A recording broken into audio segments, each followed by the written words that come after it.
Hey, listen to Wrestling Roundup on FreeFM, ArrowFM, and NPR. As always, I'm Grady, and live on Skype we got Josh.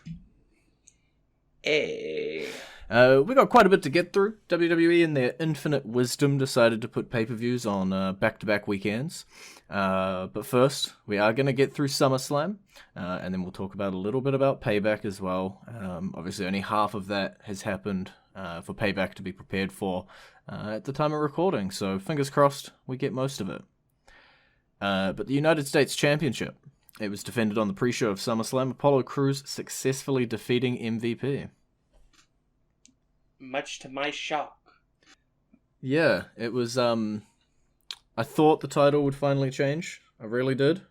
I say finally. It's not like Apollo Crews has had it for like 20 months, but I thought the Hurt Business were going to pick up some gold here. Yeah, obviously there's deeper plans in place. Because they had an arm wrestling match between Bobby Lashley and Apollo Crews on Raw. So maybe it's Bobby Lashley that picks up the title from Apollo Crews. Well, yeah, that's one of the 4 matches that's been booked for Payback so far, is Apollo Crews versus Bobby Lashley, so were we maybe just a week off with our predictions? Yeah, just the wrong person, too.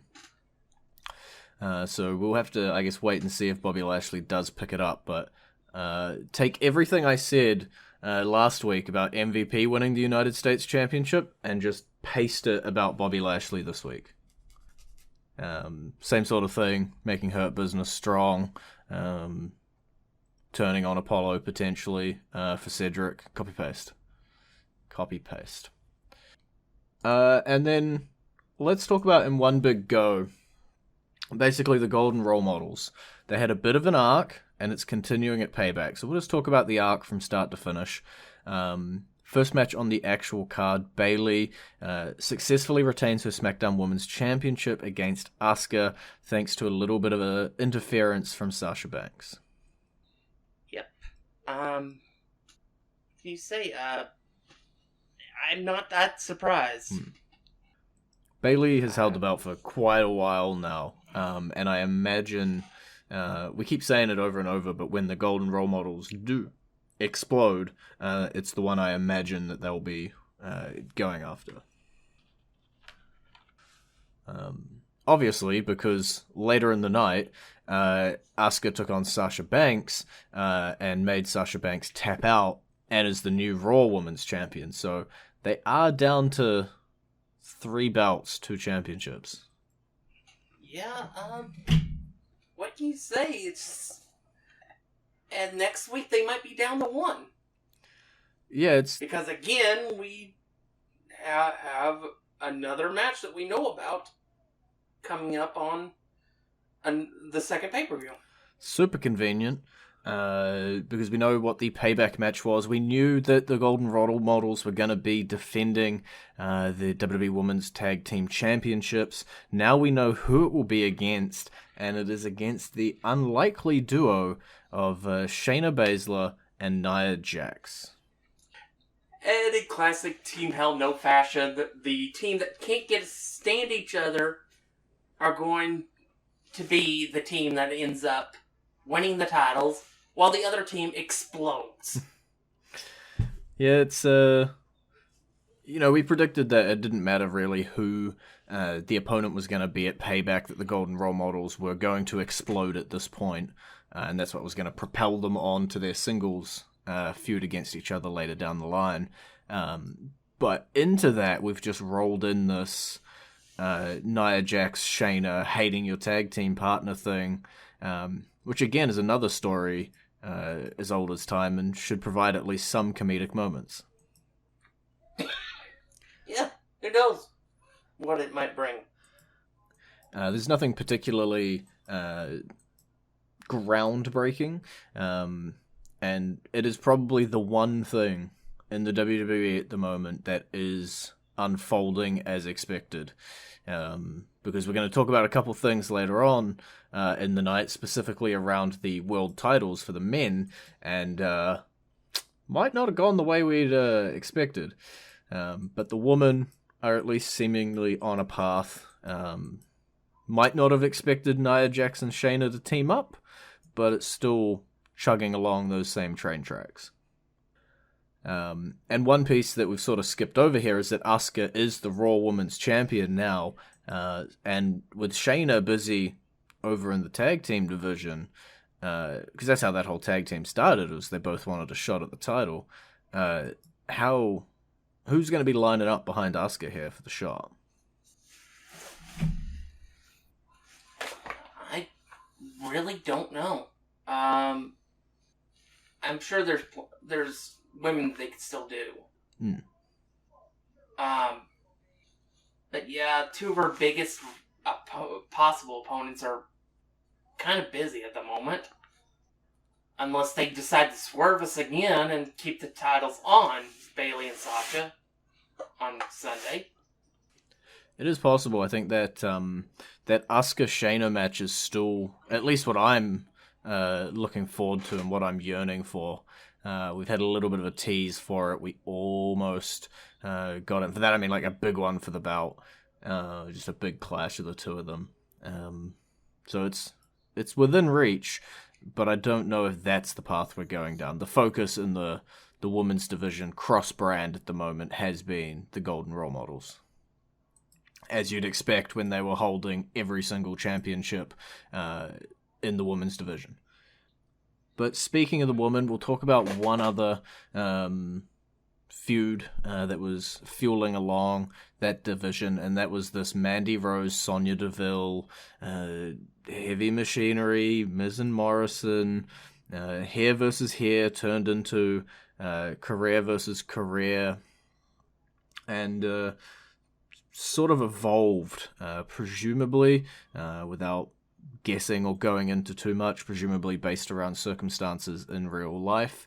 And ultimately, at the end of it all, Sonya Deville leaves the WWE, air quotes, and Mandy Rose does a caterpillar. Yeah, that's not really that big of a surprise that once they announced what the stipulation was going to be, that they were changing it. There was no way Mandy Rose was leaving. I will say this, there's no way that Sonya Deville doesn't come back in a few months. Yeah. And I think with the promos she was cutting, just right, especially the one she did on Friday when she announced the pay-per-view, the match stipulation, I think she will be as hot as can be when she comes back. She killed it on the promo on Friday. Yeah, I think it's gonna come back, and it's gonna come back hard. It's gonna come back heavy. We just got to wait for that moment. Obviously, a lot of stuff going on at the moment that's complicating that, and it's way more important that stuff is sorted out, dealt with, and people get what they need from that situation. Then we have a feud and a match on television for entertainment. Like, we didn't know if this match was going to happen when we had our show last week, and we ended up getting a stipulation change, and overall a decent little outcome for what I assume is a bit of a pause in the feud between Rose and Deville. Yeah, from what I understand, the reason they changed the stipulation was because the lawyer for Sonya told her not to shave her head before the case, which she was perfectly willing to do. And yeah, it doesn't make a lot of sense unless you realize that appearance of a victim does matter in court of law, especially in American court. So, yep.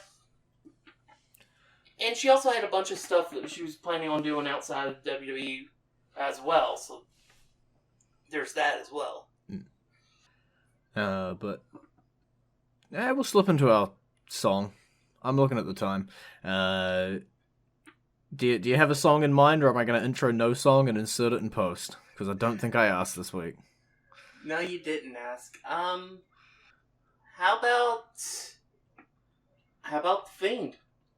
All right, sounds good. We'll hope you enjoy it. As Josh just picked right here on the show, the song that we'll be playing for you in just a second is The Fiends.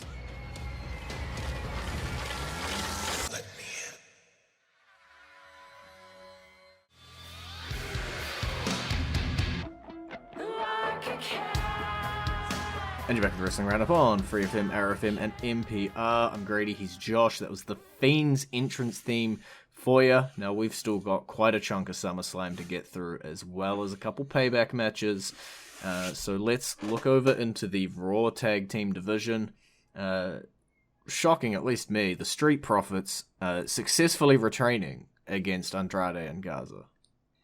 Yeah, it looks like they're, rather than what we thought was going to be a title change, it looks like instead we're looking at a breakup of a stable we thought was a lot stronger than it actually is.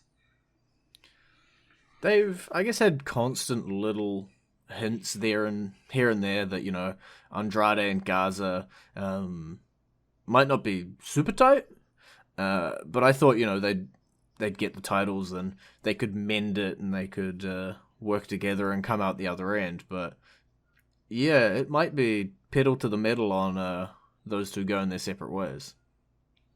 And the biggest question to me after that is obviously what happens to the championships? Yeah, I'm guessing that I'm gonna guess that probably maybe a team that we just saw on Saturday night might step up. Oh, now you're getting Saturday night. Okay, so Saturday. Okay, you've lost me. Who you got?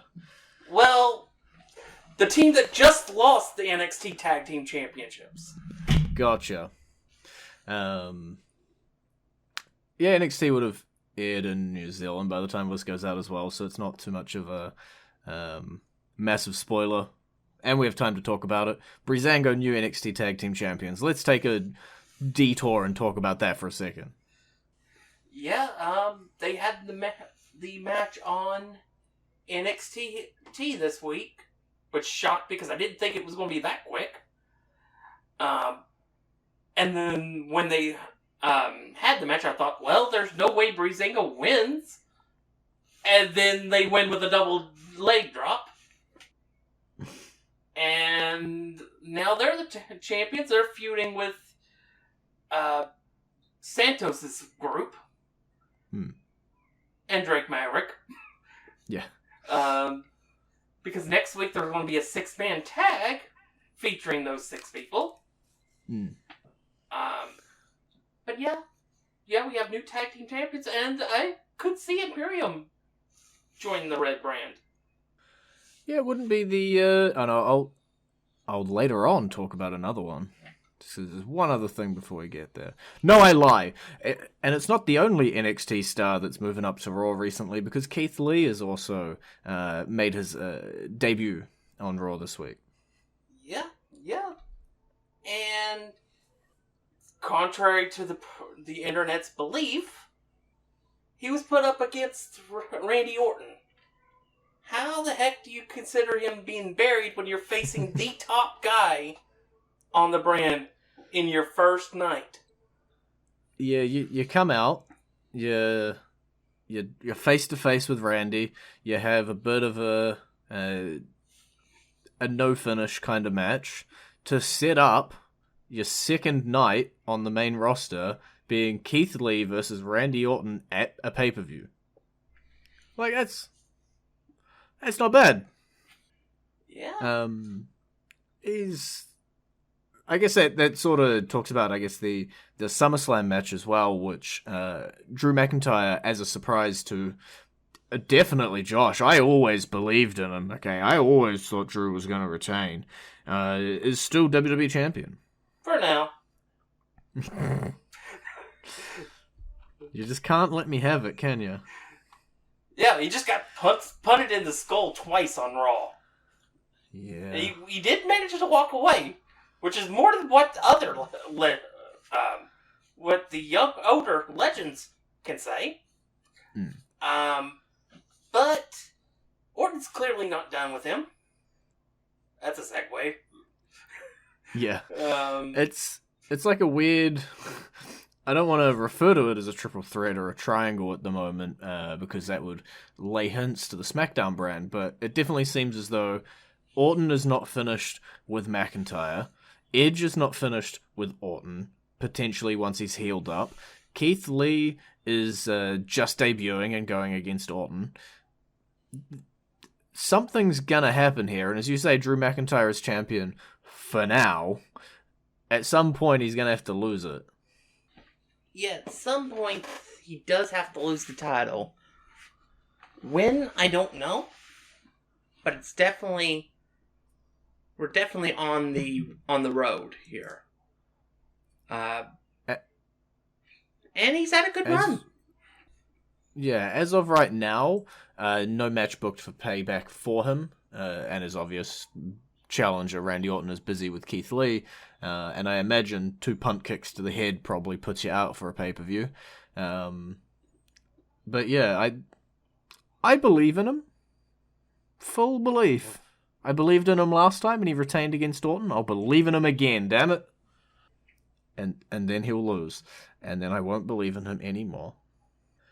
Sweet. I just wanted to check. We've got all the Payback matches. We got 2 more on SummerSlam to talk about. We got Seth Rollins and Dominic. Street fight went 22 minutes. Heavily involved Murphy, heavily involved Rey Mysterio, and involved Mama Mysterio for a little while as well. Yeah. This was co-match of the weekend. Okay. Okay. The other one also featured a rookie. On the other show that we didn't talk about. Oh, there's so many shows. Yeah, it's amazing that Dominic and Pat McAfee had the matches of the weekend. Oh, we can squeeze a little bit in here. You got like a minute to talk about Pat McAfee. We can squish him in. Yeah, what an amazing work that he put in with Adam Cole. He wasn't carried. No, I wouldn't mind, up to Pat obviously, but I wouldn't mind Pat coming back for a couple more. I wouldn't mind Pat sticking around long term. Yeah. Here's something to think about. Pat McAfee is only 2 years older than Adam Cole. He's 33. He's actually 6 days older than I am. He could definitely have a 10-year run if he wanted to, and if WWE wanted him. And I think he would be really, really good. He's obviously a great heel to begin with. Yeah. Because he had everybody hating him to begin with.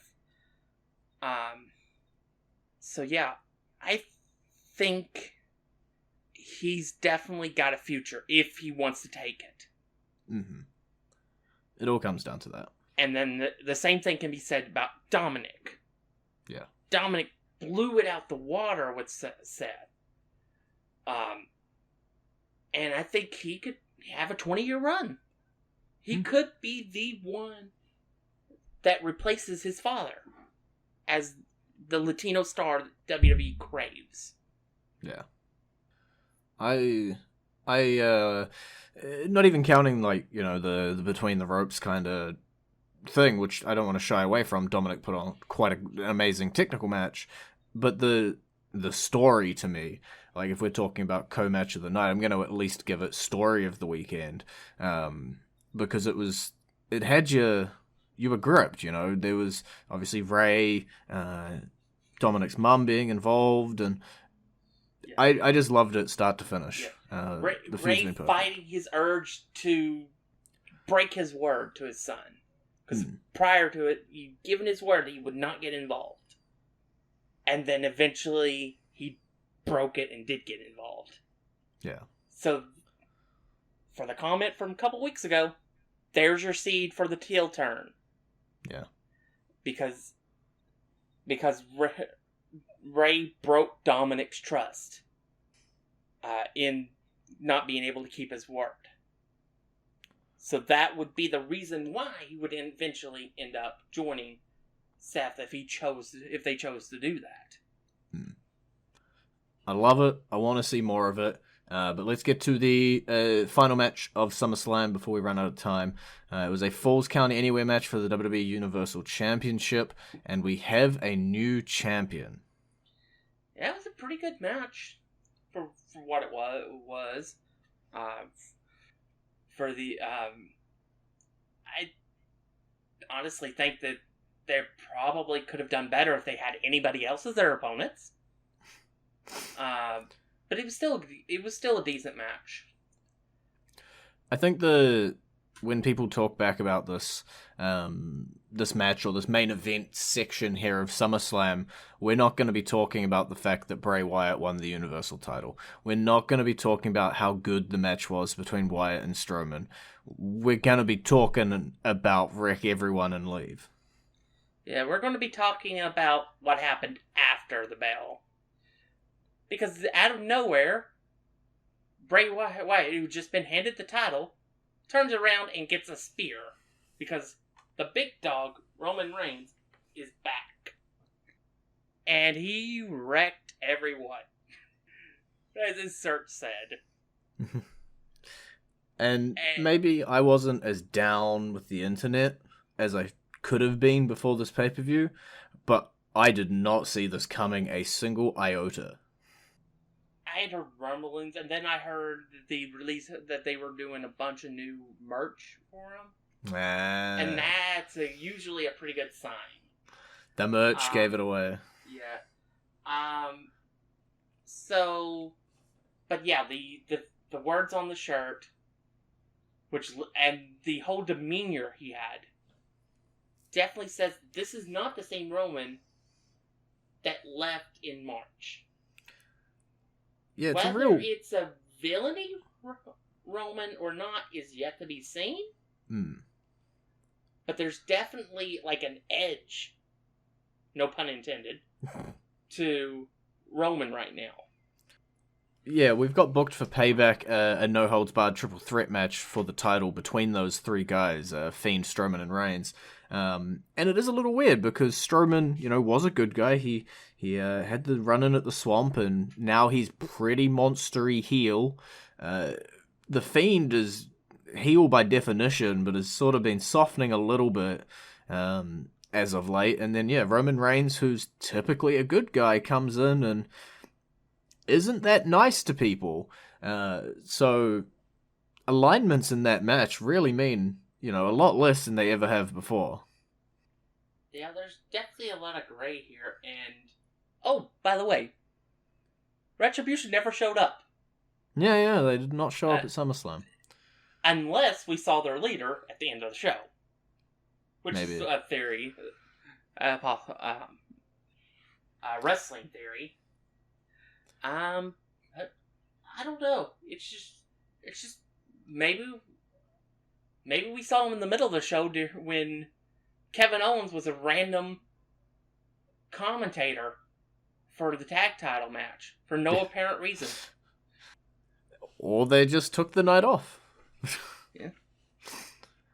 But they did show up on Raw. So, who knows? They don't work Sundays. That's a throwback line.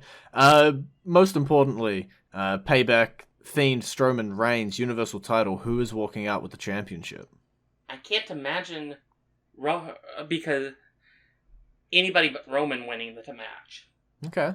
Because we all knew Braun was a placeholder until Roman came back. So, technically, I see the Fiend as now being the placeholder. Because he's currently holding the title. But yeah, it's only a matter of time, whether it's Sunday or 3 weeks from now or whatever the next pay-per-view is. Roman Reigns is getting that title, one way or another.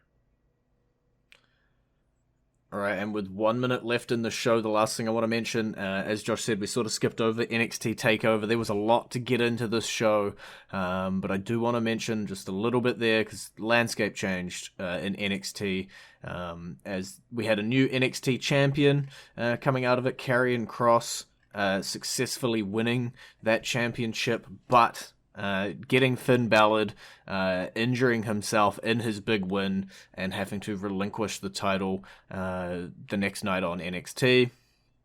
And now we got a big fatal 4-way set up next week for NXT. Gargano, Ciampa, Balor, and Cole. 60-minute Iron Man fatal 4-way match. Who do you think's walking out as the new NXT champion? Tommaso Ciampa. Easy peasy, quick as that. It's been great talking to you. Bye-bye. You can visit our Facebook page, facebook.com/WrestlingRadio, or our Twitter page, twitter.com/WrestlingRadio. And we'll see you next week.